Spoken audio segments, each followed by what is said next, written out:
The secret to riding 100 miles a week.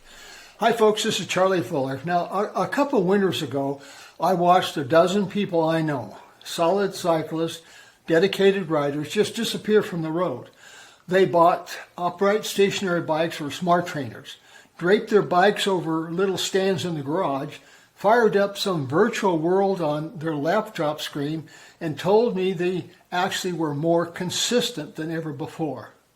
What they didn't tell me, not at first, was that by the following spring, 3 of them had quit outdoor cycling entirely, but not the trainer indoor biking.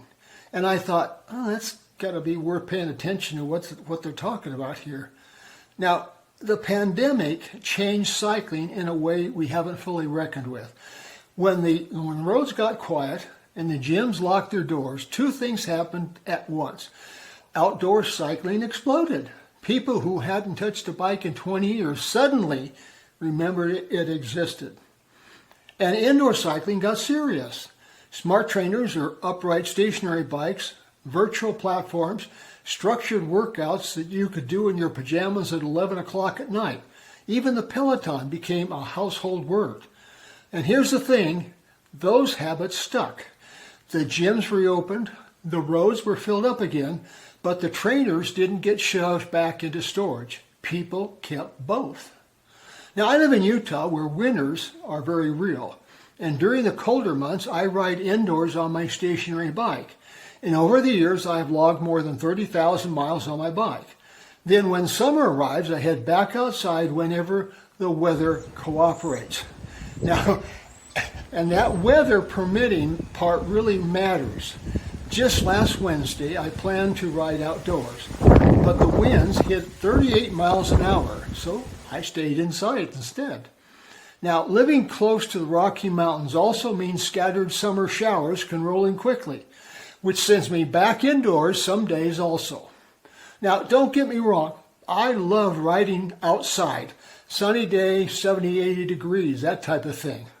I enjoy the scenery, the trails, and the feeling of movement through the open air.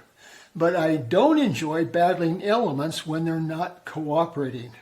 Now, most committed cyclists that I talk to, especially those over 60, have developed some version of a hybrid routine. And I think that's important to note. The question isn't, is it outdoors or indoors? The real question is, what does each one actually give you, and what does each one quietly take away? So we're going to be talking about indoors or smart trainers versus real world riding. Now, let me tell you what the data says, and then let me tell you what my body says, because those 2 things don't necessarily agree. Smart trainers are genuinely impressive machines. You control resistance to the watt. You can simulate riding almost any terrain in your basement. You track power, cadence, heart rate, everything. For structured training, for building raw fitness on schedule, they're arguably more efficient than outdoor riding.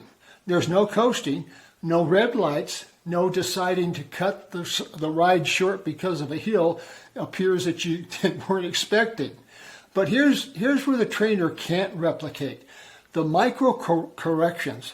Every time your wheel rolls over uneven patch of road, your body is making 100 tiny stabilization adjustments, ankles, hips, cores, and eyes. That neurological conversation between your body and the ground. Now, a trainer puts those things on mute. Now, for younger athletes, those probably fine. But for most of us managing balance, bone density, and joint stability as part of a healthy aging process, I'd argue that conversation is part of the medicine. Now, the other thing no smart trainer has ever given me is the wind.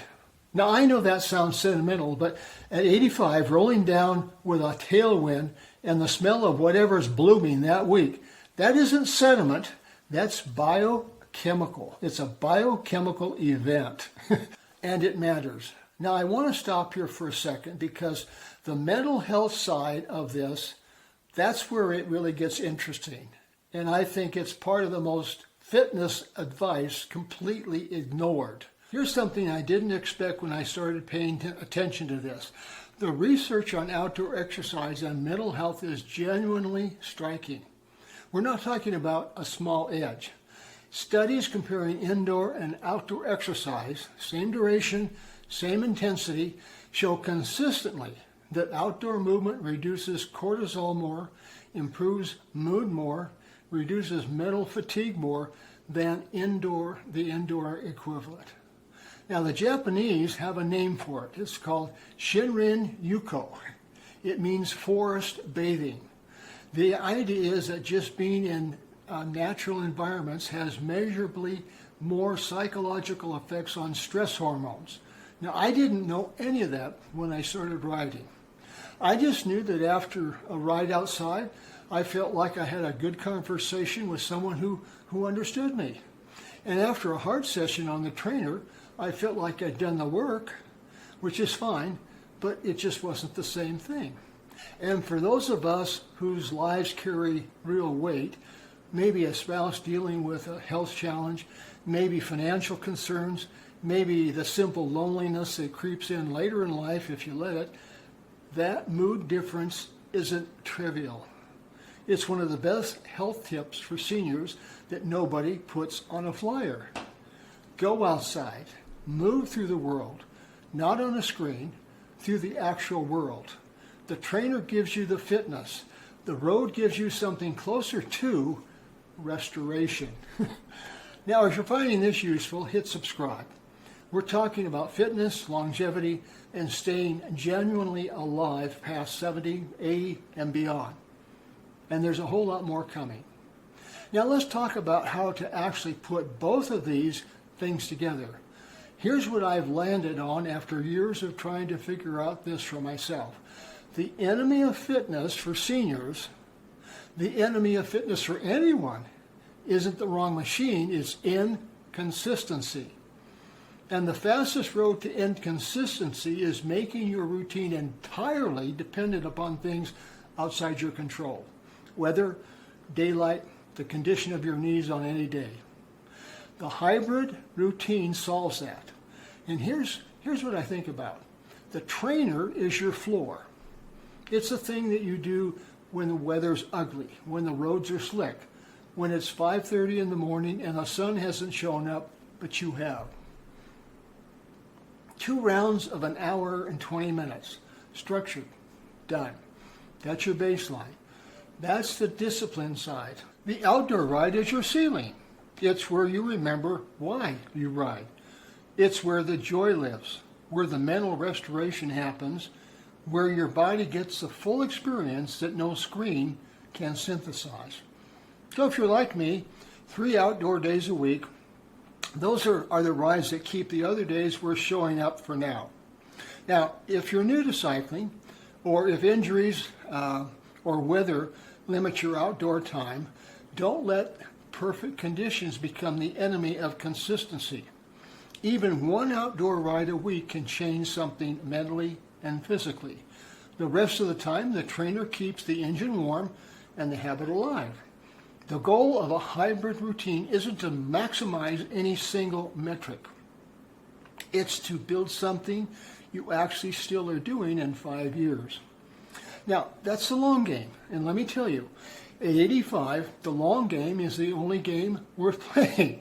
So, indoor or outdoor, smart trainer or open road, the answer is both. Not because I'm trying to avoid the question, but because the best version of your cycling life probably needs both kinds of effort and both kinds of rewards. The trainer keeps you consistent. The road keeps you human. It's consistency plus joy.